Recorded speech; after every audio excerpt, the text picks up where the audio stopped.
Welcome to the Shining Bright Lotus Meditation Society podcast. For more information, go to shiningbrightlotus.org.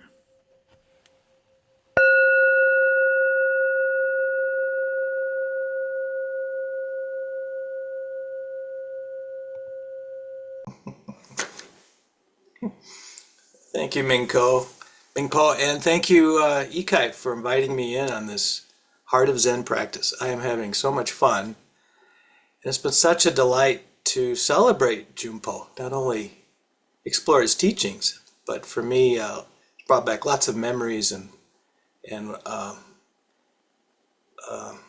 just feel so blessed to have had him as my first teacher. It's been great to see you, Engo, and Kogan spoke last week. Amio and I were ordained together in 2014. We were in the same ceremony. So it's sort of a homecoming in ways as well. I did want to share a bigger context that I don't think's widely discussed or understood, that Jun Po is really a pioneer with, and that's streams of wisdom and integration. So we live at a remarkable time in human history where, because of globalization and digitization, we now have access to ancient wisdom texts from all over the world. It's rather sudden, and it's a flood of incredible possibility. At the same time, many of these wisdom traditions come with a context and a lineage and a deep understanding that isn't available to a newcomer. So we need practitioners who are deeply trained to understand these traditions and then integrate them into a modern world. And Jun Po was a pioneer in that process. So when Zen came to America, it was Japanese. It was a Japanese context. And I think, Engo, you mentioned this. He wanted to keep the baby, but throw out the bathwater and make a Western version of Zen that was true to the form, but also acceptable and helpful for Westerners. In addition, he saw the need for emotional reactivity to be dealt with in a way that Zen traditionally was not able to. And that's where he developed this Mando Zen process, which we'll explore tonight. And then my teacher, Doshin, is Jun Po's Dharma heir, and his Zen is called Integral Zen, where he's taken on Ken Wilber's integral theory, which has all these levels of development, structures of development, states of consciousness. It's a very complex map. And then taking the emotional healing part more deeply. So Doshin has studied shadow work and trauma work and attachment work and now healing karma, working with Shikyo, Janelle Houghton, who's completed a 3-year course in Soa Rigpa, which is a Tibetan medicine practice. So it's a really big map of integration, and maybe years ahead of his time, but I think it's fascinating to be part of it. And then my other primary teacher was Dan Brown, who was asked by the Dalai Lama to translate Tibetan practices into a Western form. And Brown had studied Tibetan meditation for 40 years. He was a psychology professor at Harvard, a specialist in child psychology, attachment theory, and what he did was magnificent. He said he took sort of a best hits of Tibetan practices and put them into a training form that people can sign up and go learn. Ken Wilber once said, Zen Buddhism is essential Buddhism. So we go right up the mountain, very direct. Sit down, shut up, don't move, awaken. Tibetan Buddhism is complete Buddhism. I've just been fascinated to learn how they've engineered the waking up process, and you go step by step by step. And at this step, you're going to have some issues, and these are what the issues will look like, and here's what you're going to do about it, and then I'll get you back on track. So it's a very detailed engineering process, and it's been helpful for me in my practice. So streams of wisdom and integration are ongoing right now, and it's kind of a free-for-all in a lot of places. So I also want to emphasize lineage. So all of us here are coming from the Rinzai Zen lineage, which was, 6th century Japan with Master Rinzai. It's a deeply vetted practice form for guiding us to awakening. But a lot of what I see out there, someone scrapes off an esoteric practice and says, well, this is really cool. And then they go write a book and they have a webinar and they sell it and they make a lot of money. But there's no context and there's no community to support you. That's fundamental in Zen Buddhism. You have sangha. This is sangha. Then you have teachers and teachings. That's the Dharma. And to just do our Western way of cowboy capitalism gives me an uncomfortable feeling. I don't know where it all goes. That's how we do things in this country, and it'll be wild. But I'm grateful for lineage and sangha and Dharma. I'm glad you're here, Fugan, to have a Roshi on board. That just adds a weight and grounding to what we're doing. So thank you all. Deepest gratitude. So for tonight, the conditioned you, anger, chapter 6 of the Heart of Zen. Emyo presented beautifully last week about conditioning. Do not be confused. You are wholly conditioned from birth, right? The parents, the family, the teachers, the society, the culture, the neighbors. We're just immersed in conditioning. So don't kid yourself. You're completely conditioned. But it's deeper than that. As Emyo said, we go back through generations. We know there's generations of trauma or karma or other ways of describing it. In Dallas's tradition at Pine Ridge, the Lakota way, it's 7 generations. You go back 7 generations, impacting us now. And what we do now impacts 7 generations later. The sense of ancestors. That is deeper yet than that. Go back to the Big Bang. And there's supernovas, and in extreme heat, they take hydrogen and make heavier, denser molecules. And now here we are with carbon and iron and zinc, and all these other elements. We're the stuff of stars. And at the same time, we're little blobs of protoplasm on a rock called the Earth, circling a mediocre star called the Sun, and a little galaxy called the Milky Way, which is one of millions of galaxies. So you're just not that important. Get over yourself. Right? Dealing with ourselves and our egos, so much of what we do. And I think Jun Po's initial insight, you are wholly conditioned, is so helpful. Yes, we are, and I'm not that important. So what about anger? What I'd like to do tonight is really make this Jun Po's transmission. I mean, that's where this is coming from. I'm just the agent of delivery. So we'll do it in sort of a modified koan format. But what I'll do is give us the insight, describe it briefly, then I want you to sit with it. Allow it to integrate into your body. Go past conceptual mind into your hearts. All right? So just breathe and listen. Open to receptivity. Allow what is about to come in all the way. So just breathe and listen.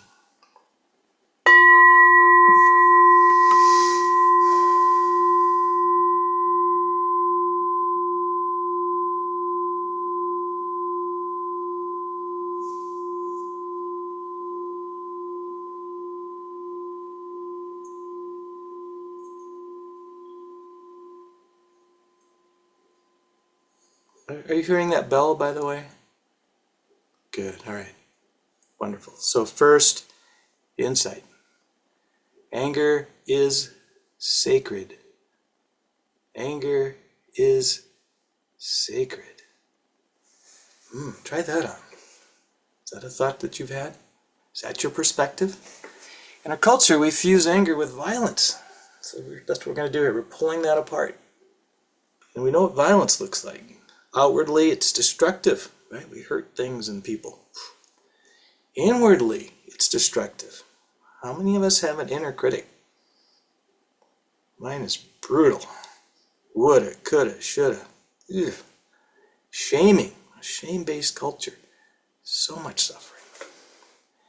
And there's violence to relationships. Disassociating. Disconnecting. In our modern culture, we talk about ghosting. Do you guys know that term? And canceling. Oh. And when Jun Po explained that to me, it was devastating. I am a disconnector. That's my go-to move. I disassociate. I always thought I was just protecting myself. No, I was being violent. Ooh. So we're pulling that apart. Violence is what arises out of anger when it's immature and reactive. But before that, this energy arises, and that is sacred. Like Engo said, it's not that you have awareness. Awareness has you. What is it that's there before your experience arises? Who's aware? What was your face before your mother and father were born? Right? That's where we're going. And anger arises, as does all of life. And it's all sacred. Turn nothing away. All of you is welcome.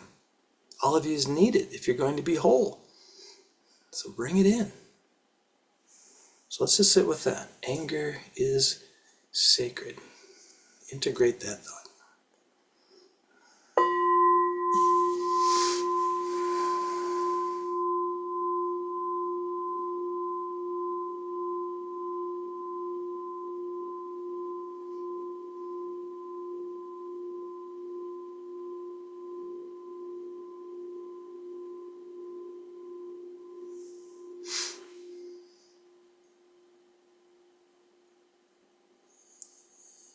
Okay, next insight. Now, Zen is experiential, so let's have an experience. So I invite you to think of a time recently where you got angry. Just feel it. Go ahead and move with it. Got my. Just notice what's going on. I see my fingers are curling. My jaw is tight. It's really interesting to see my face. Yeah, my cheeks are tight. My eyes are narrowing. I can feel like kind of moving inward. There's tension on my shoulder. My heart feels tight. Breathing shallower. Yeah, just notice for yourself. We all have our own flavor. So I'm not violent yet, right? But there's an energy arising. So here's the insight.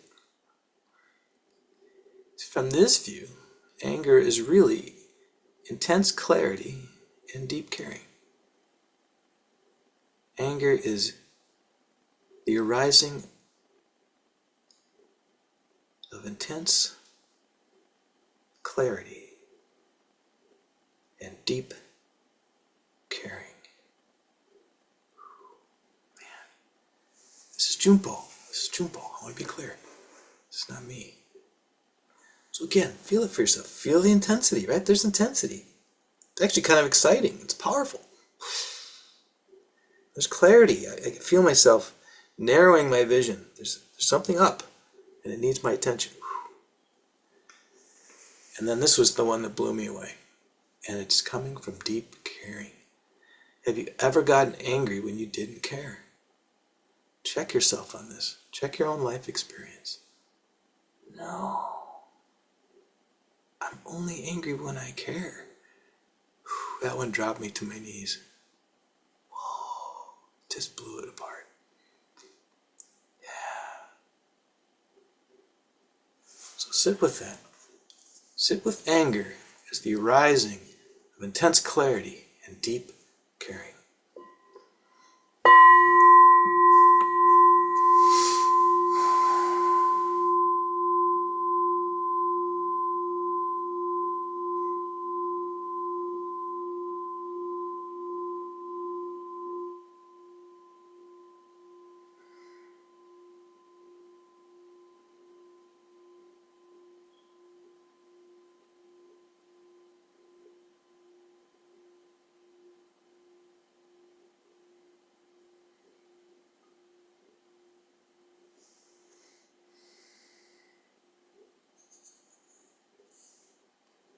So next insight, which you might have already had now, that is that all reactivity arises from deep caring. Check this one out in your life experience. Have you gotten resentful, jealous, scared, sad? Go on and on. All reactivity. Where you didn't care. It all arises from deep caring. That is a deep insight. So sit with that. All reactivity arises from deep caring.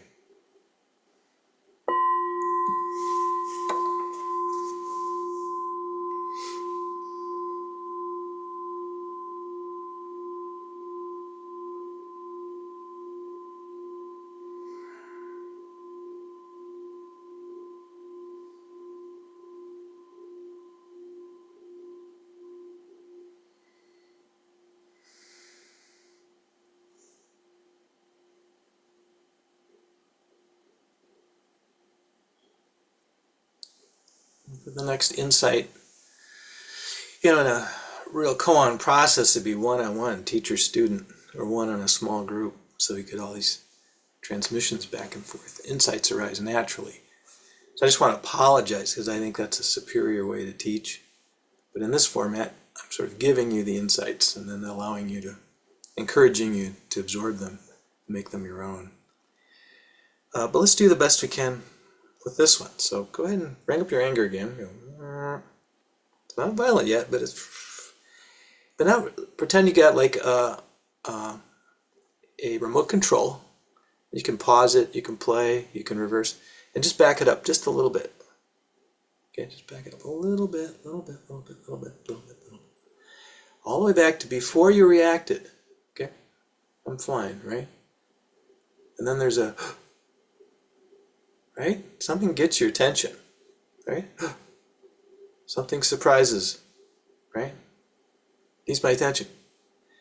But it's not curling yet, right? Can you feel that? Like, and then in a nanosecond it goes to this, right? So let's just pretend someone cut me off in traffic. That happens to everybody, right? I'm driving along. This asshole cuts in front of me, doesn't even signal, right? It seems like the anger's immediate. But if we slow it way down, hit the pause button, he cuts in, right? What is this? Fear, right? We're at risk, right? This is dangerous. We could have an accident. Feel that? So before anger, fear arises. And also sometimes sadness. And for me, boy, I can go right there.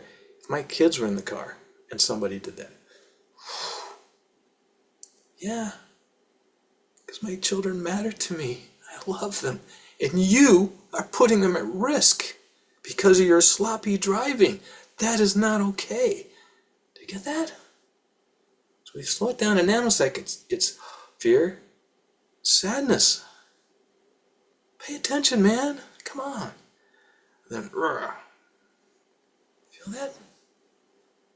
So underlying anger, there's fear and often sadness.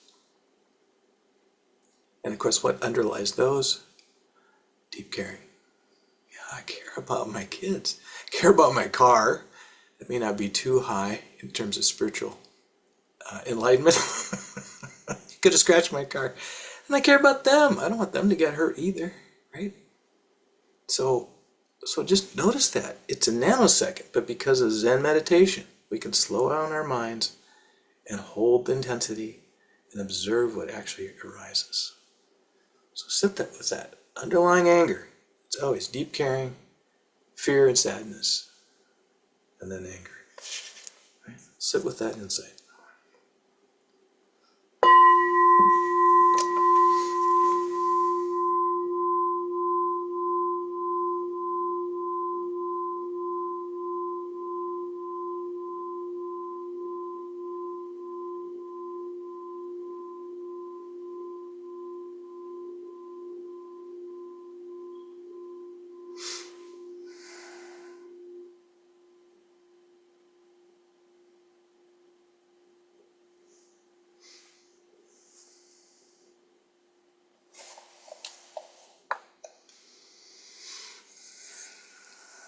So now we have a way through our conditioning. Remember, we're wholly conditioned.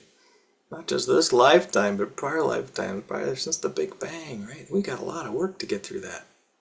Well, now there's a way through. Anger is sacred. Anger is intense clarity and deep caring.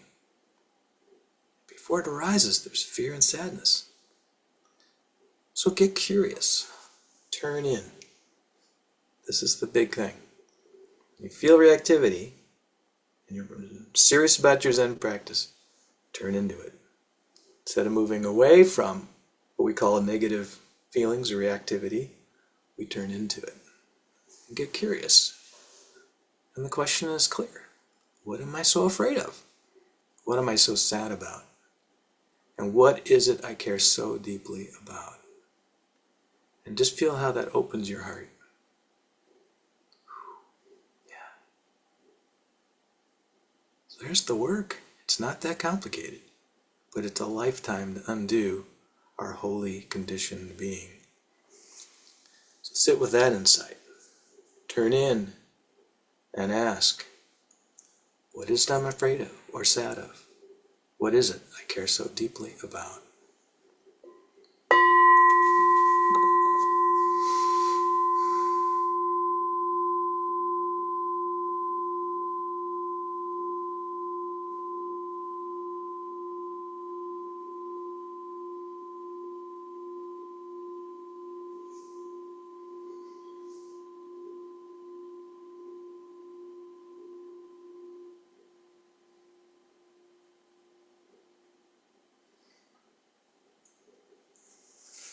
And now we come to the choice point, right? We're no longer hostage to our reactivity, to our pattern conditioned. Now we have the option to choose to respond with compassion and clarity. Or go ahead and be unconscious and rude and obnoxious. It's up to you. But now we have a choice. As Engo pointed out in his talk, it's about having choice. Zen meditation expands the possibilities, opens the space of time, so we can investigate, we can get curious, we can explore. And from pure selfless awareness, compassion and clarity naturally arise. I don't think anyone can say why that is, but there are tigers and elephants guarding the temples. And the tiger represents wisdom or clarity, and the elephants represent compassion. I mean, this is ancient. From Zen mind, compassion and clarity naturally arise. This is the deepest truth of who we are. Hearts that are compassionate, minds that are wise and clear. Why live any other way? There we go. So sit with that. Choose to respond rather than react with compassion and clarity.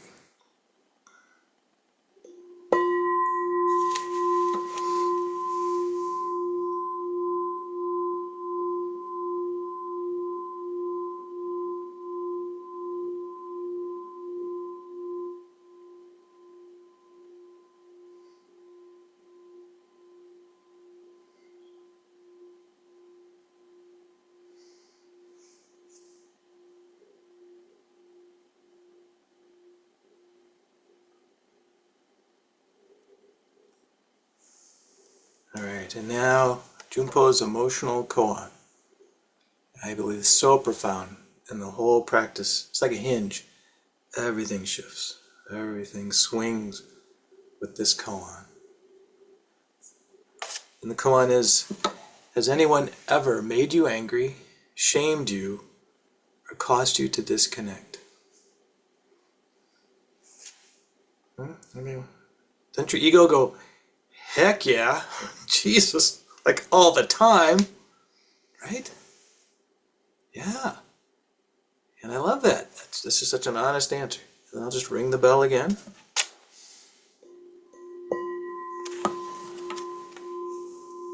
Go deeper, grasshopper. Has anyone ever made you angry, shamed you, or caused you to disconnect? You can feel the ego going, well, Yes wasn't the right answer.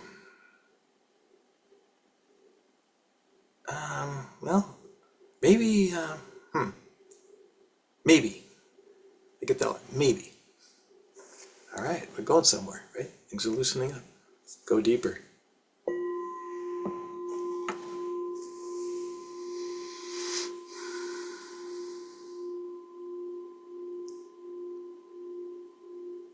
Has anyone ever made you angry, shamed you, or caused you to disconnect?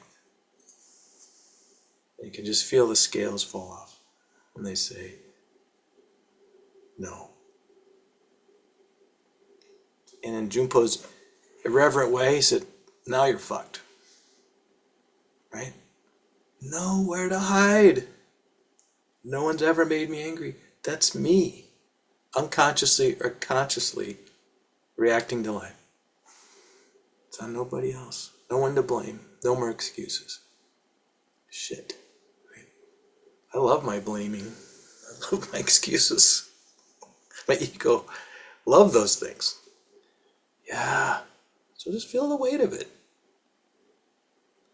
And then feel the glory of it. Liberation. No one can make me angry. They don't have that power. Ha! No one can shame me. I just do that to myself. Really? Wow. No one can cause me to disconnect. I choose. Yeah.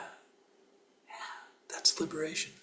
This is how the angst becomes your liberation. Jun Po's perhaps his most famous insight. Let your angst become your liberation. Yeah. Remember, it's all sacred. Bring in the reactivity. Own it. 100%.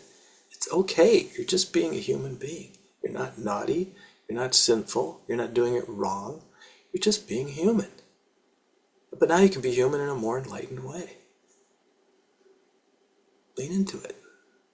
Join us on the path. And you'll spend the whole rest of your life working on it. Because we've been conditioned since the Big Bang. We have a lot to undo. A lot of knots to untangle. Swaha. This podcast was brought to you by the generous contributions of donors to the Shining Bright Lotus Meditation Society. If you'd like to hear more podcasts like this, please consider a contribution. Go to shiningbrightlotus.org.